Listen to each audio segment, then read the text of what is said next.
I sit alone on the edge of my childhood bed, the one I've slept in for 29 years, its springs creaking under me like a tired confession.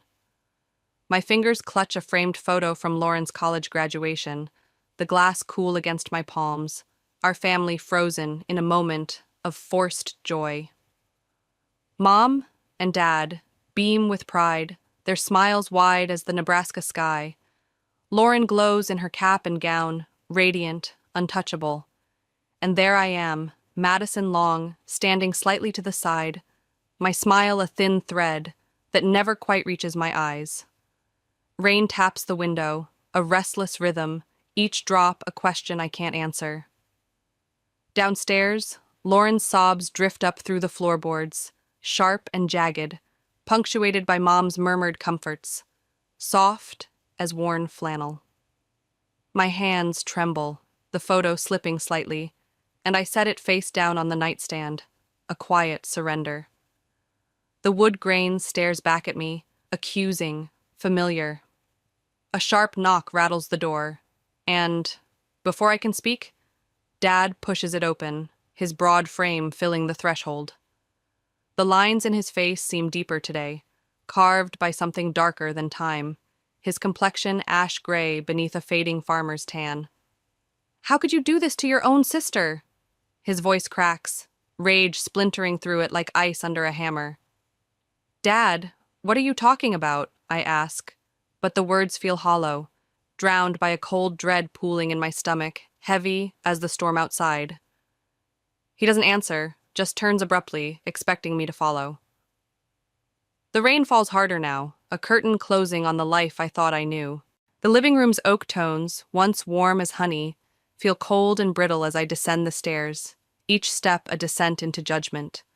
Lauren paces between the coffee table and the fireplace, her designer heels clicking accusingly against the hardwood, a metronome of blame. Mom perches on the sofa's edge, dabbing her eyes with a crumpled tissue, her shoulders hunched as if shielding herself from the truth.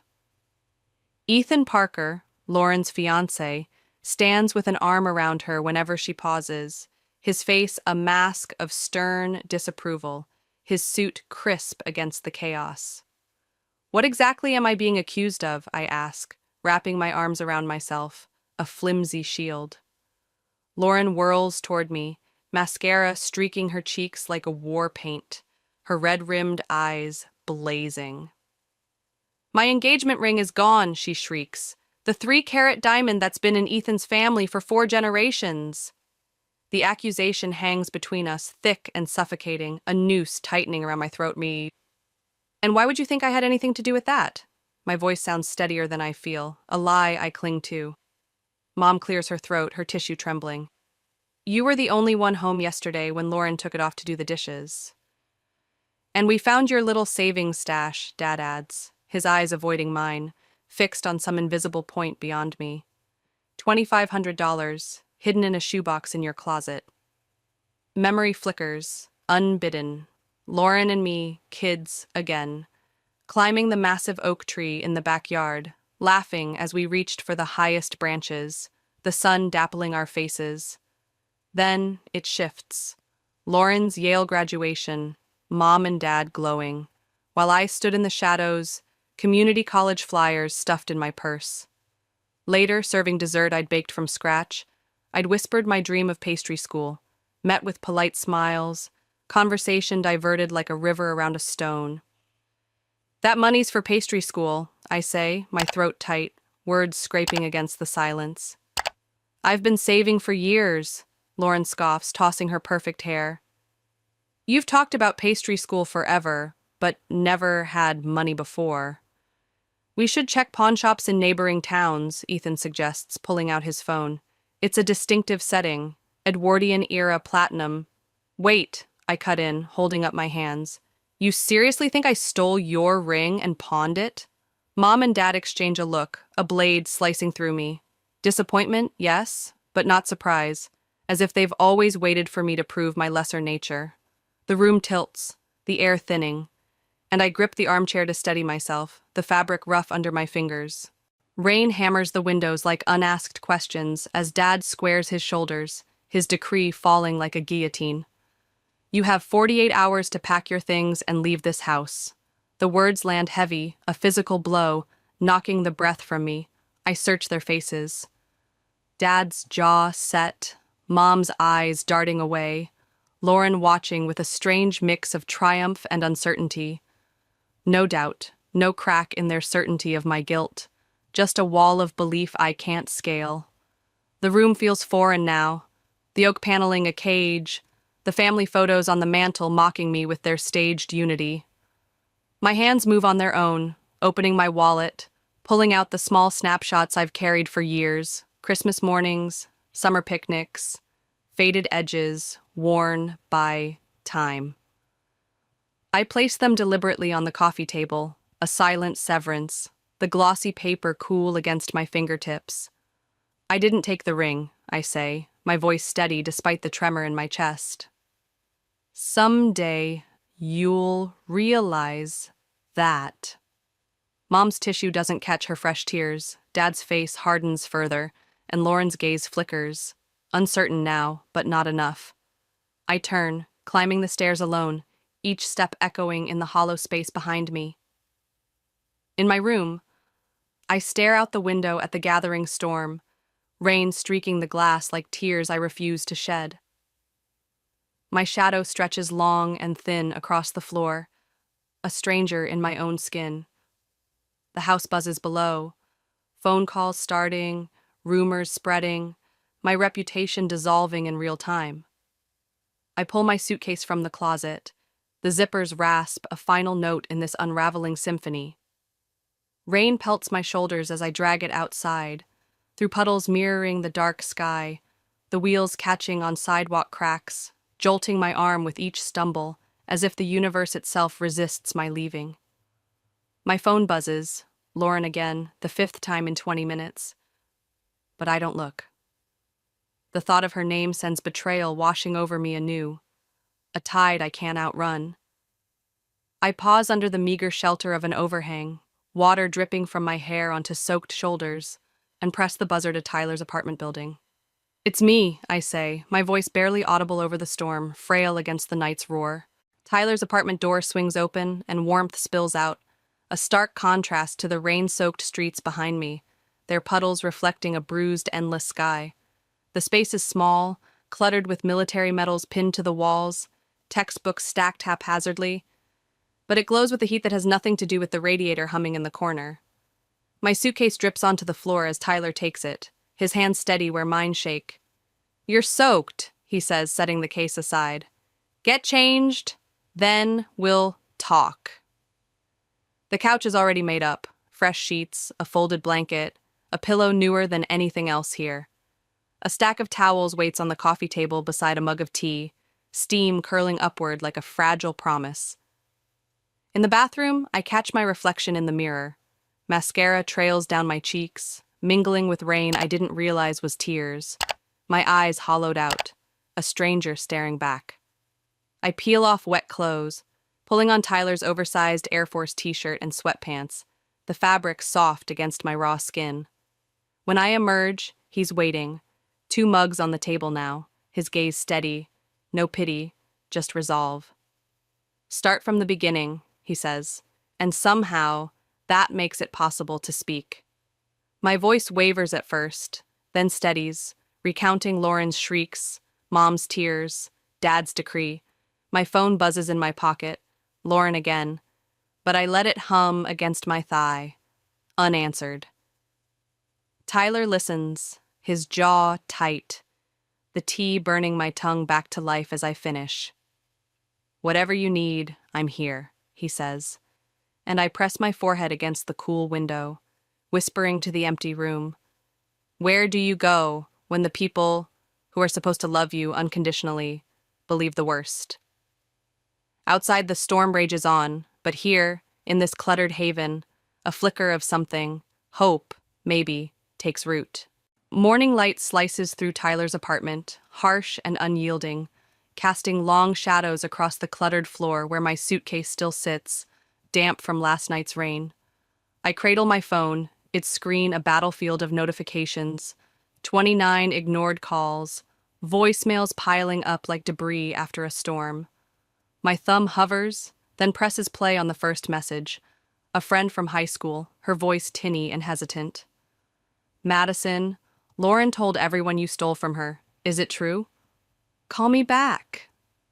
Each message grows worse, a chorus of doubt swelling until Tyler looks up from his laptop, his jaw clenching so tight I see the muscle twitch beneath his stubble. I swipe to social media, and there it is. Lauren's tearful post, a crown of thorns I never earned. Betrayal and theft within my own family. The person I trusted most has broken my heart. Hundreds of sympathetic comments bloom beneath it, a garden of judgment. Mom and Dad's subtle reinforcement sit there too. We're here for you, sweetheart. Family stands together through terrible ordeals. Except me, I'm not family anymore. My finger scrolls back through years of photos, annual Christmas cards, Lauren's Yale graduation, family vacations, and in every frame, the pattern glares. Lauren central, Mom and Dad flanking her, me slightly apart, not quite excluded, but never fully woven in. They've been preparing to believe the worst about you for years, Tyler observes over my shoulder, handing me a mug of decaf, its warmth seeping into my palms.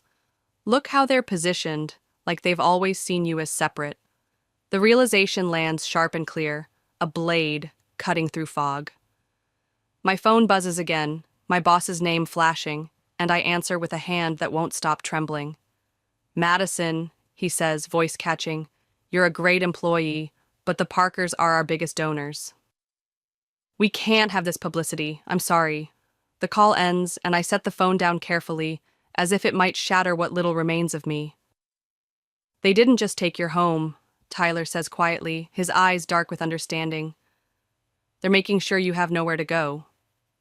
I nod, the weight of their betrayal pressing down, but beneath it, a spark ignites. Small, stubborn, mine. Steam rises from the sink at Clara's diner, curling around my wrists as I plunge my hands into soapy water, the clatter of pots a steady pulse against the ache in my chest. My knuckles sting, raw from scrubbing, but each clean dish gleams like a vow kept to myself. A tiny rebellion against the ruin behind me. Clara, her spectacles perched on her nose, had reviewed my application with a shrewd eye yesterday. You're overqualified, she'd said, peering at me, but you've got honest eyes. Can you start today? I'd nodded, and now here I am, apron tied tight, earning my keep. The shift ends, and I count out the meager tips shared with the kitchen staff, $12.43, recording the amount in the small notebook Tyler gave me, its pages crisp and waiting. The tally grows, more than money, a thread stitching me back together. Beyond the diner's swinging doors, a safety net weaves itself into being. Hannah from the grocery store drops by with a bag of apples and a hug that feels like a lifeline, her laughter warm against the fluorescent hum. Jake, Tyler's friend, mentions a warehouse job, his calloused hands gesturing as he promises to put in a word. Back at Tyler's, I sink onto the couch, its springs creaking under me, and trace the notebook's edge with my thumb. The apartment smells of coffee and old paper, a sanctuary carved from chaos. My phone sits silent now, Lauren's calls unanswered, but the silence isn't empty, it's mine to fill. I close my eyes, and for the first time in days, I breathe without the weight of their judgment pressing down.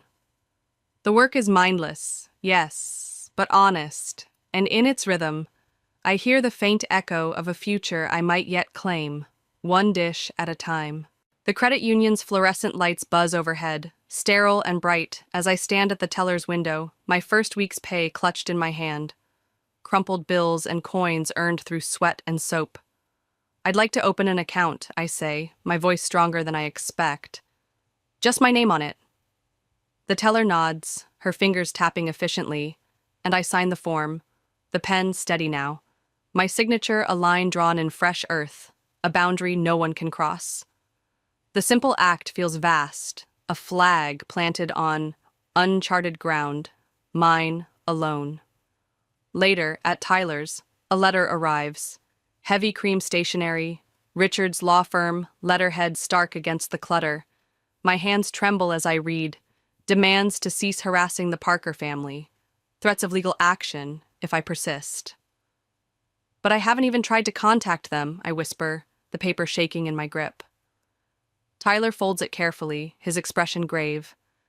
They're building a narrative, making themselves the victim. We should keep this. I nod, the truth settling into my bones like a stone I've always carried but never named. Behind my closed eyes, a memory surfaces.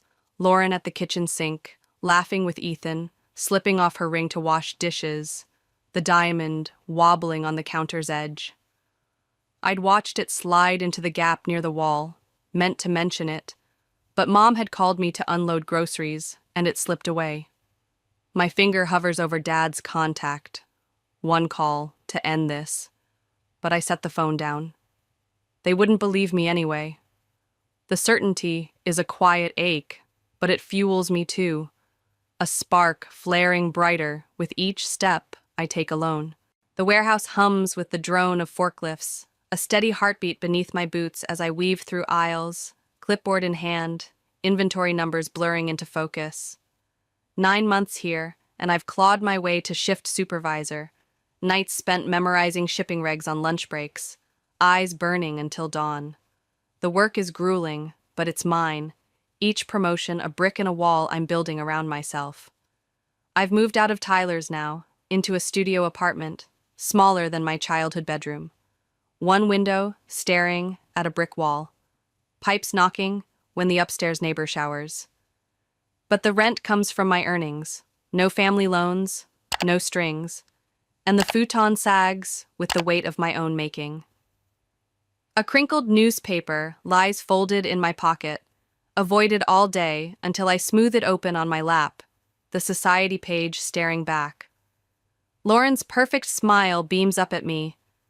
Local attorney's daughter to wed investment banker in spring ceremony. Ethan's arm possessive around her waist, a new ring glittering on her finger. My stomach lurches, and I press my hand flat against the cold brick wall until the dizziness passes. Christmas lights frame their photo, tiny twinkles ambushing me with memories. Mom's sugar cookies, Dad reading, "'Twas the Night Before Christmas, Lauren and me fighting over the tree's star. Now it's just me, and the holiday jingles feel like strangers. A knock at my door pulls me back, and Tyler stands there, holding a tabletop Christmas tree, its branches dusted with fake snow. "Thought you might need this," he says, setting it on my counter, a 2-foot stretch of wall with a microwave and hot plate. Time to make new traditions. He doesn't mention the paper, doesn't ask why my eyes are red, and that silence is a kindness deeper than words. I touch the tree's plastic needles, their sharpness grounding me, and whisper, "This is what real family does." The apartment shifts around me, slowly becoming mine. One Polaroid at a time, one small victory stacking atop the last. A life I'm forging from the ashes they left behind. Morning light streams through my Austin apartment's single window, catching the edges of the framed certificate on my wall. Madison Long, pastry art certification. Its ink a testament to nights spent kneading dough after warehouse shifts.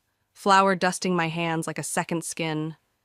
The kitchen smells of butter and sugar, possibility rising with each batch of maple pecan tarts I slide into white bakery boxes, orders piling up faster than I can bake. I've built this life from scratch. 2 years ago, a partial scholarship and a logistics job at Meridian Transportation brought me to Texas, my suitcase heavier with dreams than belongings. Now I mentor women like I once was, their stories of estrangement and grit mirroring mine. Our Tuesday lunch meeting's a quiet anchor. My phone pings, Emma's text glowing on the screen. "Sold out again this weekend. 30 orders. Had to turn people away." I smile, replying as the oven timer chimes, sliding on mitts to retrieve the last batch, these for Mrs. Hernandez, who calls me her nieta and declares my pastry's worth the extra insulin. The reflection in the oven door catches me off guard. Shoulders straight, eyes clear, a woman I barely recognize, forged in the heat of survival. I've come far from Clara's diner, from Tyler's couch, each step a brick laid in a foundation no one can shake. Then it buzzes again, an unknown number, and I almost let it go to voicemail, but something compels me to answer. Madison? Mom's voice sends electricity through me. 2 years of silence shattered in a single word. My heartbeat thunders as I struggle to respond.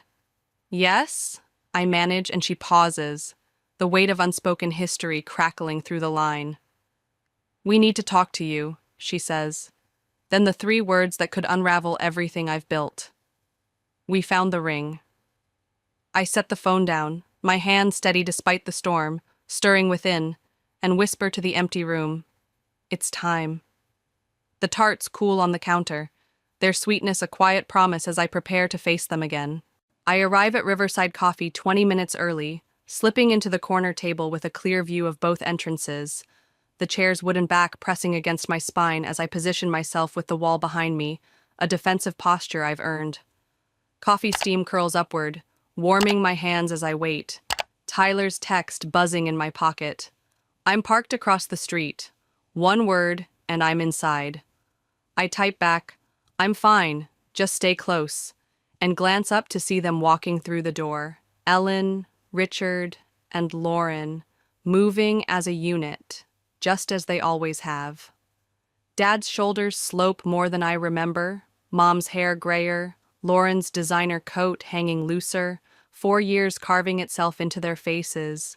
They spot me and falter, no one moving to hug me, and I wouldn't know what to do with my arms anyway. Madison, Dad says, my name foreign in his mouth after so long, while Mom's eyes dart across my face, cataloging changes. You look well, professional, Lauren adds, surprise lacing her tone. I gesture to the empty chairs. Sit. The vinyl cushions squeak as they settle opposite me, Mom immediately fiddling with her napkin, folding it into tight triangles, Dad's throat working with unspoken words. You said you found the ring, I begin, my voice steadier than I expect, cutting through the bustle of baristas and espresso hisses around us. Dad clears his throat, eyes skittering away. Yes, during the kitchen renovation last month behind the counter in that gap near the sink. Lauren leans forward, her voice cracking. I remember now, I was cooking. Took it off because the dough was sticky. I must have knocked it off. Mom whispers, her napkin a crumpled mess. We jump to conclusions. The words hang there. Inadequate. Late. Yes, you did, I say, and silence fills our table heavy and absolute. Lauren blurts out, tears streaking her makeup. We can be a family again, now that we know the truth. I take a slow sip of coffee, setting the mug down with deliberate precision, and pull a manila folder from my bag, placing it between us. This is what your accusations cost me. Dad flips it open, newspaper clippings with my name in gossip columns, screenshots of Lauren's posts, a termination letter citing character concerns, bank statements charting my climb from 0. His face blanches. We can help you financially, he offers, but a sharp laugh escapes me, genuine and free. I've been on my feet for years without you, I say.